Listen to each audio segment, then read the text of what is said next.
it going, guys? It's your boy Kamon, and today you got Bonnet Kamon, a chef's hat, you know what I mean? Got to keep the hair nice and safe, but I'm going to show you guys my version of Tenpai that I might be playing at the Philly Regional if I am going, which I'm pretty sure I am going, so if you do see me there, say what's up and whatnot. But yeah, this is something I'm trying out. Trying out something new with the side deck. If you guys see the thumbnail, you'll see I'm playing a certain card in here, which I think is actually pretty broken versus Snake Eye the most, because I feel like I'm going to see that a lot. So yeah, let's get right into it. I'm gonna show you guys main, extra, and side. So let's just get right into it like there's no tomorrow. So very standard for me, starting off with the normal stuff is just 3 Pydra, 3 of this, 3 Chandra, and the 1 Fadra. Bro, I'm playing this card at 1. I like it at 1, I do not like it at 2. When I see it in my opening hand with nothing else, you don't do anything. I'd rather just see another hand trap, bro. So yeah, this card is good at 1, and even if it does hit graveyard, we can still summon our Bident Dragon, which can bring this card back, and then this will trigger this. So we'll always get to it if we really need it. You know what I mean? The only time you really want to see this card in your hand, opening hand, is if you have the field spell off rip, because you could literally go activate field spell effect, search out Pydra if you want to, send it to graveyard, normal summon Fadra effect, summon out Pydra effect, search out spell card, get Chandra. Like, that's the best option that you can do for opening this up. But I like playing this card at just 1 because it breaks, bro. It does nothing on its own, and yeah, I don't like it. I don't like it at all. So since we're playing like such a low Tenpai monster count, I think it's super good. And even when the new supports gets here, this card is still being played at 1, bro. I'm sorry. Well, no, I'm not sorry actually. So yeah, those right there. Then obviously the last Tenpai monster is Magnamut, because this is a honorary Tenpai monster. Super cool, bro. And it's awesome with this card because when you summon this out, you search out Chandra, right? And then you normal summon this card, you search out the spell card again, activate this, summon this out to your field, single summon these 2 away, and then you can make the big level 10 dragon enter battle, and now your opponent can't ash you. You know what I mean? So that is why I do like to play the 1 Magnamut. Plus Magnamut is really good versus a lot of decks. Well, it's good versus fire because it does interrupt their IP, and it's very good versus voice. It's very good versus branded. It's a good card overall. If it wasn't at 1, I'd play it at more than 1 because it's a searcher. But 1 is just fine because that's all we can play it at. Now for the hand traps, it's not 19 this time, it's only 15, 16 technically, so, because I took out 3 of them for other cards, so, really easy. 3 Ash, 3 Ghost Ogre, 3 Ghost Spell, 3 Ghost Mourner, and then 3 Empress. 3, 6, 9, 12, 15, and then Magnamut makes number 16, because it is a hand trap technically. So, I actually did cut Valor because of the Melodious deck, bro. That deck is broken, bro. You can't target them, you know what I mean? So, I'm like, yo, I don't want to have all these cards that do just target, you know what I mean? So, I did want to kind of put in a little bit more board breakers, but now that I've been playing this deck non-stop for months on end, I definitely understand what you want to do, what you want to look for, etc. You know, practice makes perfect, essentially. So I think these hand traps are really good. I might incorporate Droll back in the format because it's super good again. You know, in my opinion, it's gonna be good. It's gonna be very good versus Tenpai, very good versus a lot of decks. A lot of decks it's gonna lose to Droll, like the new Fiendish stuff. So I think Droll's gonna be played a lot more again. So I might make room for Droll. Might take this card out right here and put Droll in. I don't know. It all depends. But again, when the new support comes in, we'll be playing this deck a lot differently. I think we'll still be playing a good hand trap amount of stuff, of course. But overall, I don't know. It all depends. But right now, I'm liking this lineup of hand trap, and I actually still really like Ghost Spell in here. I think this card is nuts. It's super good versus this meta. It's a good side deck card, but I like to main it because it hits a lot of stuff. Why not just main it when it hits everything? You know what I mean? It's like siding Ash. You know, Ash hits everything. So does Ghost Spell. This hits everything too. So that's just, I don't know. That's my opinion of it. I could be wrong. I'm just some YouTuber who, you know, who's not good, you know. For spell cards, 3 Sangan Summoning, obviously the best field spell ever printed. This is probably going to get hit. and 3 Sengen Kaiman. Yeah, just 3-3. Yeah, we'll never play 3-2, nah, 3-3, because this kind of gets your stuff going and whatnot. Even with the new support, you'll still play this card at 3, no matter what. So gets everything going. Oh, when that new yellow one gets here, bro, or gold, bro, the deck is gonna be so sick, bro. That card is so good. You can literally go, literally Magna Mud, summon effects. Then on end phase, search out the freaking gold one, add to hand, gold effect, summon, same chain link, tribute it, summon out, up Hydra to your field, Hydra search out one of these, and that's off of just one Magna Mud. Like, Magna Mud gives you so much more pressure and priority now. It's crazy. And it's super cool because, like, even if we only have this card in our hand now, we can literally go Sengen Kaiman, get the freaking get the gold one to hand. It'll trigger some of this up to the field, and then yeah, like it makes up for the like lack of like plays, you know what I mean? Like, super good. And then we get that new little like starter card too. It's just so good, bro. So good. For other spell cards, 3 Pot of Prosperity. This is definitely a mandatory in here. People do want to run the like 3 of these and like 3 Pot of Desires, and I get it, but I don't know. I like this card just enough. Like, I was gonna try out the freaking Pot build, but now that I've been playing this deck a lot more, I definitely just like having the build how it is now, if that makes sense. So yeah, 3 Pot of Prosperity.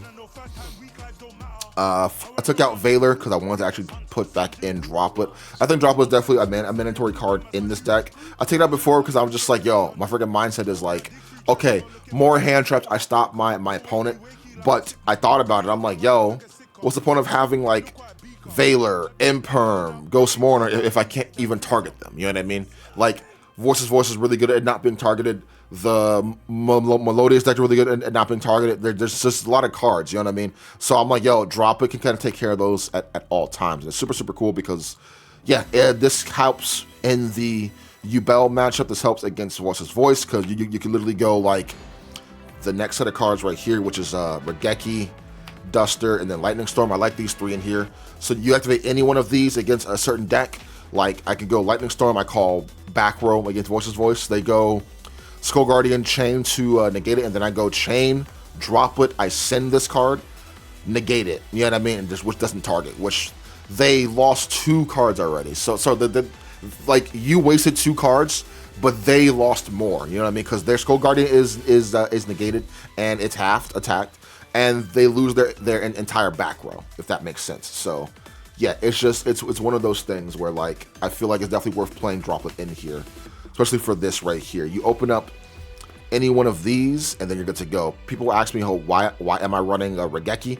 Bro, it's just a better version of Lightning Storm, bro. Because there are many times where people know I'm playing Tenpai, right?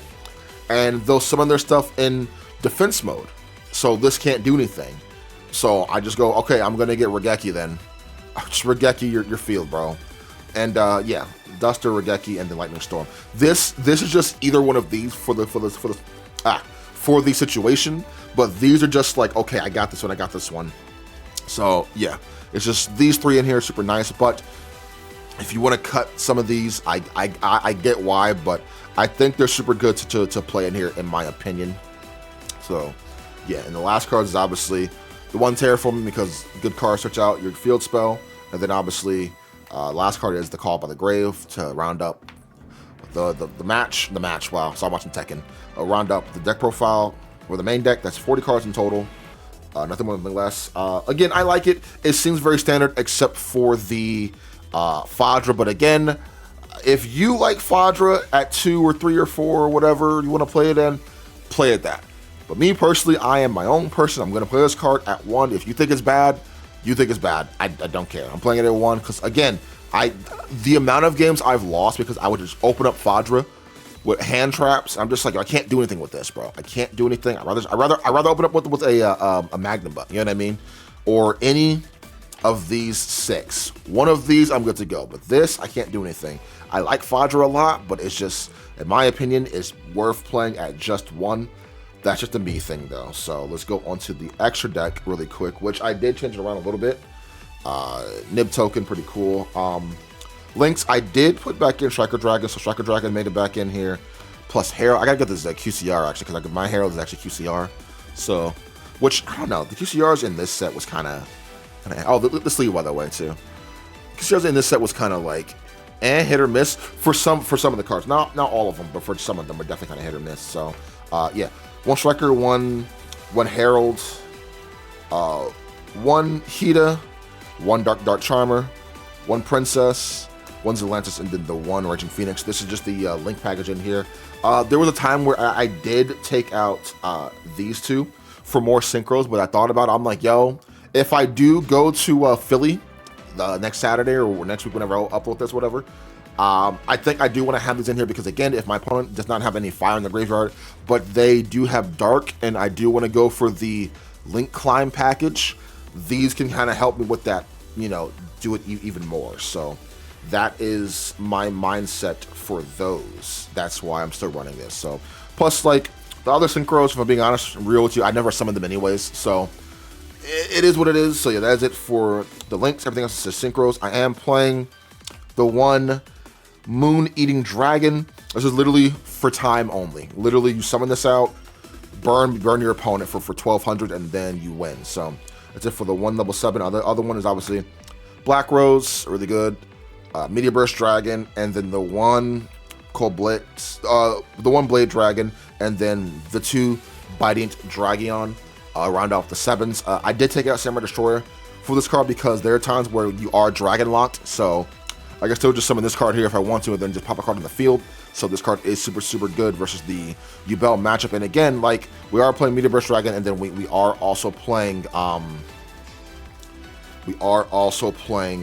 Droplet. You know what I mean? So I'm not as worried about the Yubel matchup because I am playing Droplet, and I do have this card in here too. So that's why we're not running Samurai Destroyer. I never summoned it anyways, if I'm being honest with you. I always summoned other things, so might as well just keep it kind of like dragon focused if I can, because again, when you're locked into dragons anyway, you can only summon dragons. So like, this is another good card to summon out. This or the Moonlit Chill if you want to play that too, but I don't have that card. No, Moonlight Dragon. Moonlight Chill's hand trap. Anyways, for the 10s, obviously the 1 Dragon, which if you want to play this card at 2, I don't blame you, because sometimes you need a second one. And then obviously the 1 Trident Dragon. Ask your friend about it, you know what I mean, even though it will get a reprint in the Mega 10s, so it's pretty cool. So that is it for those right there. 15 cards, it makes sense to me. Hopefully it makes sense to you of why I'm running these 15 cards. Some people can actually run this card at just 1 if they want to, but I like it at 2 because sometimes, like, if I can't kill you and I want to go for it again, it's very rare for me to, like, not kill my opponent in the OTK stuff. But yeah, I mean, if you want to play it at 1, you can and play something else, but there's nothing really else that I do want to play, if that makes sense. So yeah, that's it for the extra deck. Let's go off to the really cool side deck, which you guys saw in the thumbnail. So let's just get right into it. So if you don't know what that monster, the monster I am running is Gnome Material. Yes, I think this card is super sick. And then 1 Quacky Miro Draco. That's it for the monsters on the side. But yeah, this card is sick, bro. I don't see any other person running this card in here. I think this card is perfect for this deck. And this card specifically just destroys Snake Eyes. So if you guys didn't know what it does, I'll read it to you. If your opponent summons a monsters while you control no cards, you can discard this card, then target 1 face-up monster your opponent controls. This turn, that monster cannot be tributed or used as a material for fusion, synchro, exceed, or link summon. You can only use this effect of no material once per turn, right? So the fact that even if I'm under shifter, this card don't gotta hit graveyard. So this card is super good because, like, it makes it to where they can't do anything with whatever card you target. Because mind you, when they summon a monster, special summon a monster, you use this card, target any monster on their field. It does not have to be that monster summon. It can be any monster that you want it to be, right? And it's very good versus Snake Eye because, again, when they go into their Relinquish Anima, right? They go summon that out, and then you go Gnome Material, right? You could target that Relinquish. It points upwards, right? So therefore, they can't get rid of it. They can't link away with it because it has to stay there. They can't really. I mean, they can send it to a graveyard with Snake Eye Ash if they really want to. Sure, you know what I mean. But it's like that's if they want to waste Ash for that, go right ahead. But it's like they have to really think. You know what I mean? This stops that. This is really good against like Branded too, because if they summon out the, I get the names mixed up all the time, but I think it's the Lubellian Dragon, the one where you summon out and then you discard and then you fuse. You go no material. They can't fuse with that monster anymore. So therefore, Mirror Jade is not coming out, or whoever it is that they want to summon or whatever. I don't play Branded, but yeah, I don't know. I think this card is super good. I know those are just only 2 examples, and I know y'all like it when I give more examples, so it's more eye-catching or whatever, but like, I'm tired, bro. I'm tired. Just if you like it, you like it. If you don't, you don't. But again, I'm just trying it out, and it's in the like side deck too. I figured like, yo, this is a go second deck anyways. You go second, you have no cards on your field, so therefore, theoretically, this card is always live. It's same thing for like, what's it called? Thrust, you know what I mean? You're going second. That card's always live because you're going second, you know what I mean? So yeah, that's it for the no material, and then the one Draco, because this is really good versus Branded. You only play one because Seals can summon this from your deck or hand for free. So yeah, no summoning out light or darks. So your opponent has to attack this card, and yeah, I'm cool with that, bro. So one of those for the spells. 3 Cosmic still because Tikaboo is a dumb card. I don't want that card at all. Anti-Spell is really good too. Hitting the spell cards of like Flundery is really good. There's a lot of good cards that should be hit if you can. So yeah, 3 of these. I'm still siding the 3 Crossout. I'm not sure if I even want to side this anymore, but it's like, I'm not sure what I want to take out for Crossout, if that makes sense. You know what I mean? Like, I think the card is super good in the side deck. If I could main it, I would, but there's no real room because I do like playing the heavy hand trap version. The only thing I could think of taking out is possibly the board breakers, aka the Regeki, Duster, and Lightning Storm. But I really like these cards in here, bro. Like, they save me so much, bro. You have no idea. So yeah, just 3 Crossout in here, super good. I feel like Crossout is definitely better if you're going first anyway, in my opinion, over going second. So yeah, it's just one of those things. If I know I'm gonna go first, I try this in every single time. You know what I mean? Come on, I'm gonna go Crossout. I gotta get my freaking players going because one Ash can kind of stop my entire turn, or 1 Ghost Ogre, 1 Ghost Spell, whatever it is. So 3 of these is definitely super good to have in here, in my opinion. 2 Thrusts, and then the 1 Talents. These are really good board breakers too, in my opinion. This is very good versus Voice's Voice because, you know, they have to kind of deal with this. You know, non-targeting take is really good, in my opinion. And I can look at your hand, draw a card, whatever I need. Talents got me, bro. So that is it for these. So Thrust and Talents, I like these cards in here, super good. If I could make room to have them in the main deck, maybe I would, but I don't think it's needed like that, bro. I think they're definitely better in the side deck, and making room for more hand traps, in my opinion, is definitely a little bit better. So yeah, because at the end of the day, we are playing a lot of hand traps, but you play the hand traps to stop your opponent from playing as much, right? Because the Tenpai stuff is only these right here, bro. So, and without the like field spell, these are very vulnerable. So yeah, the hand trap is just to stop your opponent from playing, and then you can play to OTK your opponent. That's where my head is with this deck. So yeah, those, and then the last cards are just 2 trap cards, which is the 1 D-Barrier to call for the Crossout, and then the 1, I don't know how to pronounce this, Simul Archfiend. Yes, Simul. This card here is really good. So these cards are super good in the mirror match, and also they're very good thrust targets, and they're very good Crossout targets. These cards are super good for these cards because, again, your opponent goes D-Bear, you go Crossout Designator that. Your opponent goes Archfiend, Crossout. Or if you go first and you know you're fighting against a certain deck, you side these cards in right here with the thrust. You get hit with a hand trap. Okay, cool. I thrust into one of these, whatever I need. And these 2 are game changers. They end the turn for certain decks and or most decks if need be. So that is why I am siding them in here. Plus, they're super cool. You know what I mean? Because I'm gonna read this card so you guys can know what it does. This turn, neither player can push summon monsters with the same card type. So it could be Ritual, Fusion, Synchro, Ecstasy, or Link.